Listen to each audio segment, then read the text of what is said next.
Hello students, welcome two equations IAS. आज हम discuss करेंगे बायोफ्यूल्स।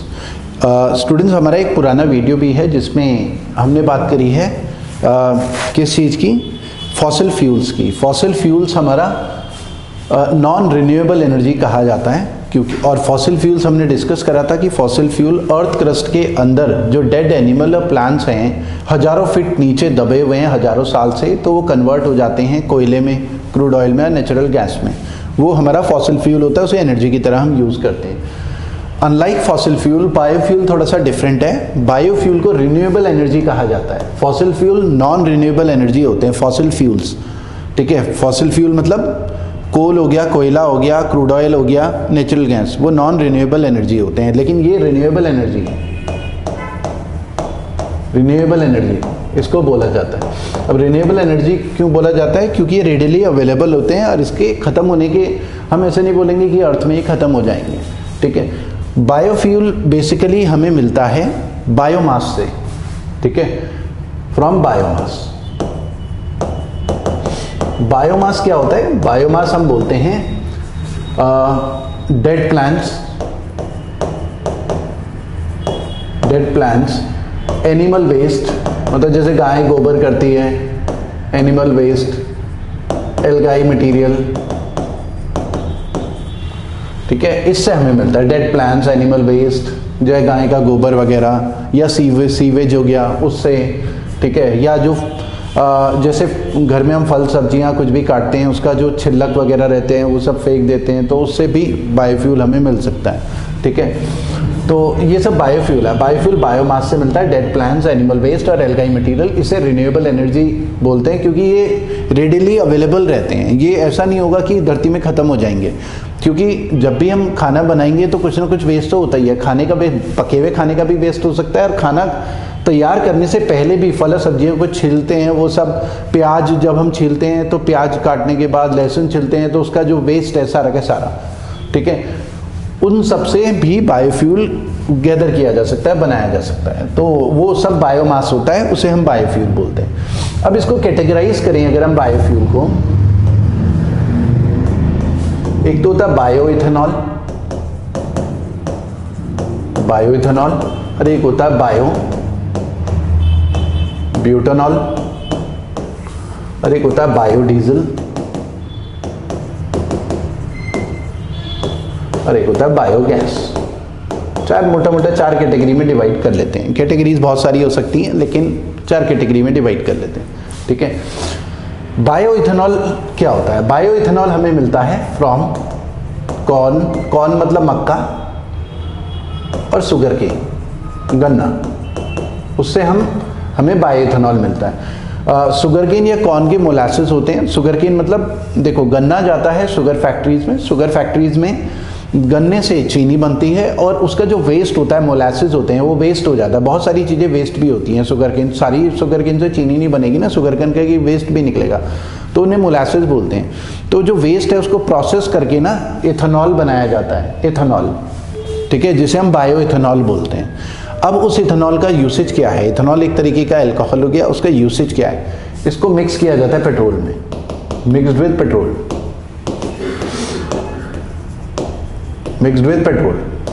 ठीक है, पेट्रोल में मिलाया जाता है। अब ये पेट्रोल में मिला के होता क्या है? जैसे आपने देखा होगा कई पेट्रोल पंप में ऐसा लिखा हुआ रहता है कि 10% इथेनॉल ब्लेंडेड पेट्रोल, ऐसा लिखा रहता है, 10% इथेनॉल ब्लेंडेड पेट्रोल। अगर नहीं देखा है तो थोड़ा अपनी अवेयरनेस बढ़ाएं, देखें, ध्यान दें, जब भी पेट्रोल डलवाएं तो वहाँ पर लिखा रहता है 10% इथेनॉल ब्लेंडेड पेट्रोल, मतलब पेट्रोल में इथेनॉल मिलाया हुआ है, मतलब गन्ने का रस डाल दिया पेट्रोल में। गन्ने का रस नहीं, वो प्रोसेस करके शुगर केन को प्रोसेस करके इथेनॉल निकाला जाता है और उसमें मिक्स किया जाता है। अब ऐसा करके 10%, मतलब अगर 10 लीटर पेट्रोल है तो 10 में 9 लीटर पेट्रोल होगा और 1 लीटर इथेनॉल मिलाया हुआ होगा। ये 10% इथेनॉल ब्लेंडेड पेट्रोल, मतलब 10% इथेनॉल मिलाया हुआ होगा। उससे क्या होता है, क्योंकि देखिए हमारे यहाँ क्रूड ऑयल जितनी इंडिया की रिक्वायरमेंट है ना, 80% क्रूड ऑयल बाहर से आता है, तो बाहर से आता है तो पेमेंट्स भी ज़्यादा देनी पड़ेंगी। ठीक है, तो एक फ़ायदा तो ये होता है कि इथेनॉल पेट्रोल में मिलाने से बाहर से थोड़ा कम पेट्रोल खरीदना पड़ेगा, क्रूड ऑयल कम खरीदना पड़ेगा और हमारा बिल कम बैठेगा, तो पेमेंट्स थोड़ी कम बाहर जाएंगी। क्योंकि हम क्या कर रहे हैं, हमारे यहाँ की शुगर फैक्ट्री जो है उन्होंने एक और प्लांट लगाया हुआ है जिससे वो प्रोसेस करते हैं शुगर केन की मोलासेस या कॉर्न के मोलासेस को से प्रोसेस करने के बाद इथेनॉल मिलता है, फिर वो जो ऑयल मार्केटिंग कंपनीज हैं उनको दे दिया जाता है, वो फिर पेट्रोल में मिक्स करके पेट्रोल पंप में बेच रहे हैं। 10% मिला हुआ है। मोदी सरकार का टारगेट है कि 20% और फिर 30% वहाँ तक टारगेट भी बनाए हुए हैं कि ज़्यादा इथेनॉल मिलाएंगे तो कम बिल आएगा, बाहर से कम क्रूड ऑयल खरीदना पड़ेगा। एक फ़ायदा तो ये है कि जो हमारा पेमेंट्स हैं इंडिया से, जो बाहर पेमेंट्स आती हैं वो थोड़ा सा खर्चा कम हो जाएगा, बिल कम बैठेगा। दूसरा ये फ़ायदा है कि जो क्रूड ऑयल होता है वो कार या बाइक के कंबशन इंजन में बर्न होता है, जलता है, बर्न होता है, ठीक है। और तब कार या बाइक को एनर्जी मिलती है और गाड़ी आगे चलती है। कंबशन इंजन में बर्न होता है क्रूड ऑयल, ठीक है। अब इंजन की एफिशिएंसी ज़्यादा होगी तो फिर क्रूड ऑयल पूरी तरीके से बर्न होगा, 100% बर्न होगा। कुछ इंजन जैसे पुरानी गाड़ियाँ पुरानी हो जाती हैं, BS3 गाड़ियाँ, BS4 गाड़ियाँ, पुरानी गाड़ियाँ होती हैं, अब तो BS6 आ गया है। तो पुरानी जो गाड़ियाँ हैं, पुराना इंजन है, अगर हम बोलें 1990 का स्कूटर है तो उसमें जो इंजन होगा वो पूरी तरीके से जो पेट्रोल है उसको बर्न नहीं करता होगा, वो पोल्यूशन ज़्यादा करता होगा, क्योंकि पेट्रोल के जितने भी मॉलिक्यूल हैं पूरी तरीके से बर्न नहीं हो पा रहे हैं, ठीक है। तो अनबर्न्ड हाइड्रोकार्बन एटमॉस्फेयर में निकल रहे हैं और पोल्यूशन फैला रहे होते हैं। तो ये इंजन की एफिशिएंसी ऐसी होनी चाहिए कि पेट्रोल या डीजल जो भी है उसके जितने मॉलिक्यूल है सब बर्न हो, ठीक है। अनबर्न्ड जो है हाइड्रोकार्बन बाहर ना निकले, पोल्यूशन ना फैलाए।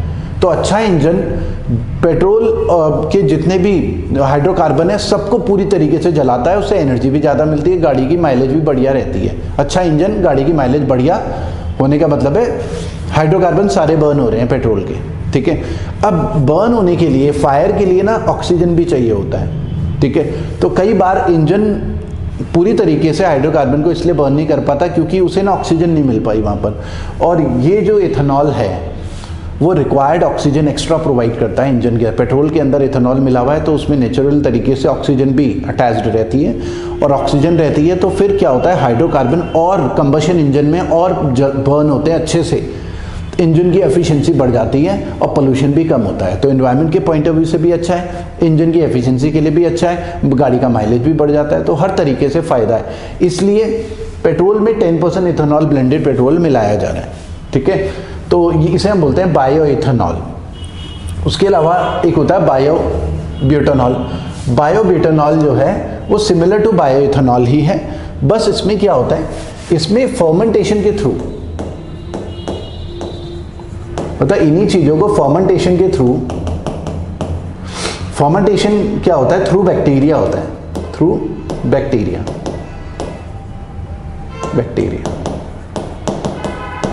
बैक्टीरिया क्या करता है, जो कॉम्प्लेक्स शुगर है, कॉम्प्लेक्स शुगर को मतलब हाइड्रोकार्बन को सिंपल शुगर में कन्वर्ट करता है, सिंपल शुगर में कन्वर्ट करता है, ठीक है।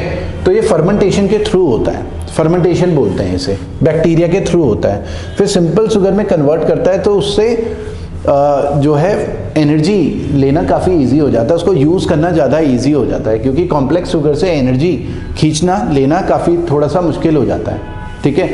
तो ये बायोब्यूटानॉल और बायोएथेनॉल सिमिलर है, बस इसमें फर्मेंटेशन होता है बैक्टीरिया के through, simple sugar complex sugar simple sugar में कन्वर्ट होता है, तब इसे हम एनर्जी के लिए यूज़ कर सकते हैं, तब इसे हम एनर्जी के लिए यूज़ कर सकते हैं।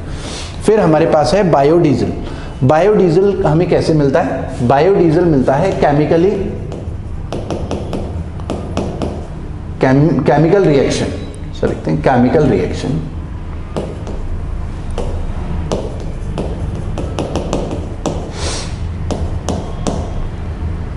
केमिकल रिएक्शन जो वेजिटेबल ऑयल है, vegetable oil with alcohol, alcohol के साथ केमिकल रिएक्शन करते हैं वेजिटेबल ऑयल की। वेजिटेबल ऑयल हमारे पास अलग अलग तरीके के होते हैं। वेजिटेबल ऑयल जैसे सरसों है, सरसों का तेल वो वेजिटेबल ऑयल है, सरसों का तेल, सरसों की खेती होती है फिर से तेल निकाला जाता है। सनफ्लावर ऑयल वो वेजिटेबल ऑयल है, सोयाबीन ऑयल वो वेजिटेबल ऑयल, ये सब वेजिटेबल ऑयल है, ठीक है, मतलब प्लांट्स, पौधों से ये तेल निकाला जा रहा है और फिर हम खाने के लिए एडिबल ऑयल, फिर हम उसको यूज़ कर रहे होते हैं खाने के लिए, ठीक है। तो मतलब वेजिटेबल ऑयल एडिबल भी हो सकता है, मतलब खाने लायक भी होता है, और कुछ वेजिटेबल ऑयल खाने लायक नहीं होते, जैसे जट्रोपा है। जट्रोपा एक पौधा है, ये भी एग्जाम में कई बार आया है। जट्रोपा एक पौधा है जिसको उगाया जाता है, उसकी पत्तियों से वेजिटेबल ऑयल मिलता है, लेकिन वो खाने लायक नहीं होता, एडिबल नहीं होता। जैसे सरसों है, वो तो खाने के लिए यूज़ करते हैं, वो भी वेजिटेबल ऑयल है लेकिन एडिबल है, खा सकते हैं, ठीक है, मतलब यूज़ कर सकते हैं खाना बनाने में। इसको खाना बनाने में यूज़ नहीं करते। जट्रोपा पौधे से जो पत्तियों से वेजिटेबल ऑयल मिलता है, उसका अल्कोहल के साथ रिएक्शन कराया जाता है, फिर हमें बायोडीजल मिलता है। तो बायोडीजल के हिसाब से डिज़ाइंड इंजन में ये यूज़ किया जाता है, ठीक है, और फिर हमें फिर एनर्जी मिलती है। तो अलग अलग चीज़ों के लिए अलग अलग तरीके से इंजन बनाना पड़ेगा, क्योंकि इंजन, कंबशन इंजन उसी तरीके से प्रोसेस करेगा, एनर्जी उसी तरीके से लेगा इन सारी चीज़ों से। तो बायोडीजल हमें मिलता है जट्रोपा से। इसकी खेती करनी पड़ेगी, इसके पत्ते जो मिलेंगे उससे ऑयल निकालने के बाद, प्रोसेस करने के बाद, केमिकल रिएक्शन के थ्रू हमें बायोडीजल मिलता है।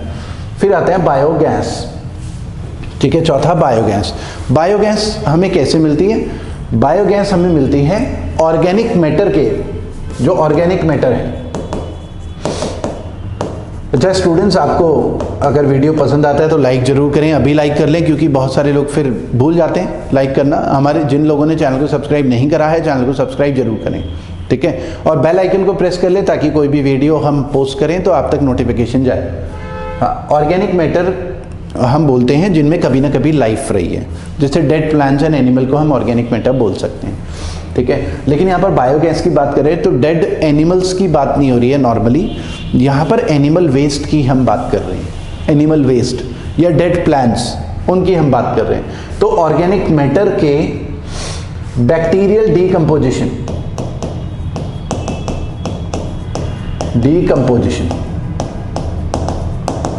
ऑर्गेनिक मैटर का बैक्टीरियल डीकंपोजिशन होता है अंधेरे में, with the absence of sunlight.